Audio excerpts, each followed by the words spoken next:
Once a giant, always a giant. For me, it's only a giant. So check it out. The D6 Squad has merch now. We got hoodies, tees, mugs, whatever you need. Check it out. Link in the description. What's going on YouTube? Diggy546. This one is going to be Terrace Marshall, another LSU receiver. And Terrace Marshall is really interesting. I'm not sure if he's going to be someone who's going to be a number one receiver, but I do think that he can be a day one contributor. I definitely do if he goes to a team like the Ravens. I think just with the talent around him, he's going to be able to be a key contributor. If he goes to any team that really is lacking at receiver, I think that he will probably be that number one option. And it's just all about if he does that, will he be able to beat those double coverages, those bracket coverages. He's not the most elite route runner, but he has the physical tools. He has the size. He has the speed. More importantly, the long speed. I have questions about his short area speed, but the long speed is definitely there. He's had a couple of really huge games. This was one of them, and it just shows he can get behind the defense consistently. He's 6'3", about 201, so he can get behind the defense. And from what he looks like on tape, I think he might be a little bit heavier than that right now, but he has the long speed to get behind the defense. He's kind of a tall, lanky kind of guy. He looks bigger than 6'3" on tape, and he just moves surprisingly well at his height. So on this play, you're going to see a C route from him, just a vintage, just C route, fake inside like you're running an inside route, and then you end up turning into a slant. That's what he's going to do, and I'll run through this real quick. He's just going to start his route up the field, and then he actually is able to sink his hips and does a really good job. I said at 6'3", there's not many 6'3" receivers that can really sink their hips like this and get into their breaks. So he ends up kind of rounding this route out, but you see that separation is there. And then he has to come back for the ball. You probably want the ball right around here or right around here or somewhere in this area so he can catch this and, run, because he's got a blocker right here. But instead, the ball ended up being right here. And the chemistry was off at times this year because LSU had about 4 different quarterbacks playing. That's a whole different video. But the ball ends up being short, but he makes up for it, comes back to the ball, locates it. Instead of this being a 20, maybe 30-yard gain, you get about 10, 15 yards out of it. So on this play, you're going to see is this safety kind of roam around this area. Everybody else just takes a man. This is man. This is Ojulari, I'm pretty sure. Azeez Ojulari coming off the edge and applying that pressure. But what you're going to see from Terrace Marshall is a nice corner route.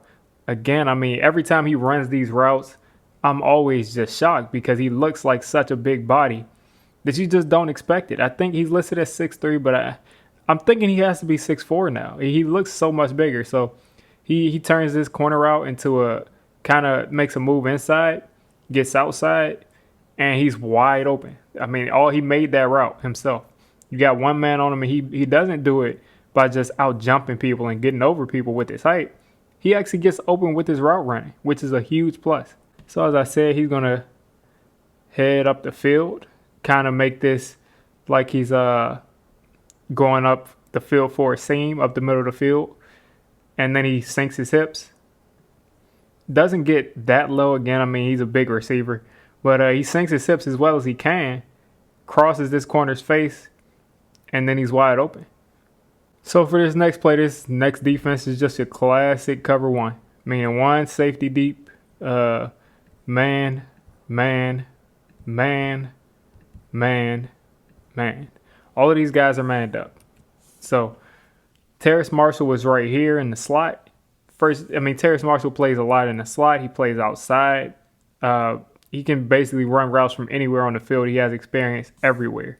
But he's going to turn this route into kind of a hesitation and then a sudden break. And again, with his height and his size and his big body and this intermediate game, he can be a weapon. Because if he's able to run routes like this, not only is he a threat going downfield with the long speed, He's also a threat in the red zone with his height. And this also makes him a threat being a big body in that short to intermediate game.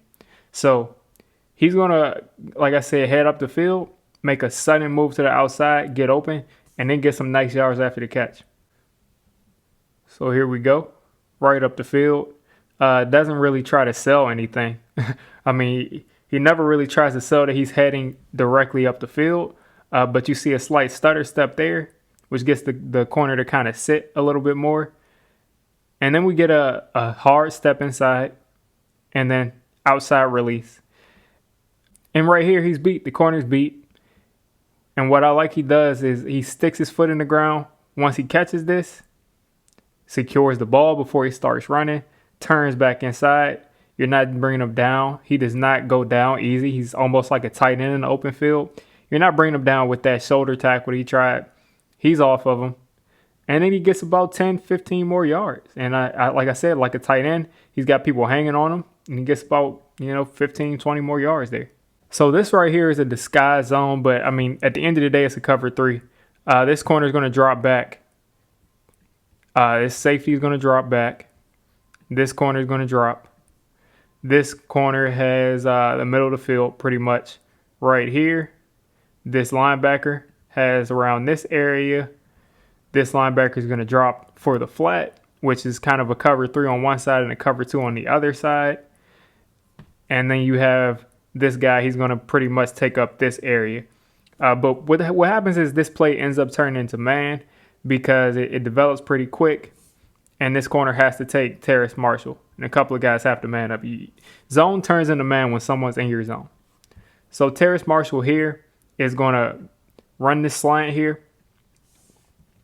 And when he runs this slant, he's going to show that he has strong hands and he can catch in traffic. So let's watch this here. Comes out of his break, heads upfield, takes that step kind of inside, then back out, then back inside. And right here you see there's no fear because you have 31 breathing down his neck. You got the corner on his back. He doesn't care about getting hit. Secures the ball, strong hands, takes the hit. Barely misses out on the hit, brings this ball down, and makes sure that he gets that first down. He set at that first down marker, and right there he already secured it. I just wanted to show this from a second angle as he catches this in traffic. Strong hands, as the corner has pretty good coverage there. Strong hands, and just make sure he doesn't drop it. So this play right here, they're running a cover 2 man. These two are dropping back. Georgia has a ton of corners. So they just play man. He's manned up here. He's manned up here. He's manned up here. The thing is, Georgia has a ton of corners, but LSU has a ton of receivers. And Terrace Marshall is right here, down at the bottom of your screen. And he's just going to run a post route. And when I saw this post route, all I could think of was Kenny Golladay. All I could think of was Golladay. And you're going to see why. This just looks like a vintage Golladay downfield route, long strides, big catch, and then some yards after the catch. So we're going to watch him break kind of to the outside release, as this corner is kind of playing this like a zone because he sees that he has a little bit of help inside. There's some traffic there. You got a man on the other side, and he breaks inside. Everything clears up for him. And it's just an easy pitch and catch for Joe Burrow. Puts it right on him, catches it with his hands. Kind of gets on his face mask, it looks like there. But at the end of the day, he caught it with his hands. Didn't have to stop running. Kept it moving. Turned upfield and fought for some extra yards. So right here on this play, we have Terrace Marshall at the top of your screen. And it's just a go route. Joe Burrow sees that he's got the one-on-one. They've got help over on Jamar Chase's side. And this is just a go route. Just see if you can win. You got the one-on-one. No safety help. The safety has to kind of cheat over to the middle of the field because you got Justin Jefferson in the slot. You got Jamar Chase on the other side. You would rather leave this guy one-on-one than the other two. So he's just going to run this go, get up the field. So Joe's just going to give him a chance here as he runs this go route, gets outside leverage, and the ball is kind of underthrown. He's able to stop, locate the ball, and get his hands in the perfect spot. So on this play, it's just proof that Terrace Marshall is that deep ball threat, that he can get down the field with the best of them. He's just going to run through this entire defense. Let's watch this. Real time. Run through this defense. He's got help over the top. He's got two people on him, but he just outruns it. He leaves his coverage. Catch. And I mean, that's just what happens. No one pressed him. No one really stayed too deep over the top. And him out of the slot is a matchup nightmare. He's too tall. He's too fast. He's too physical.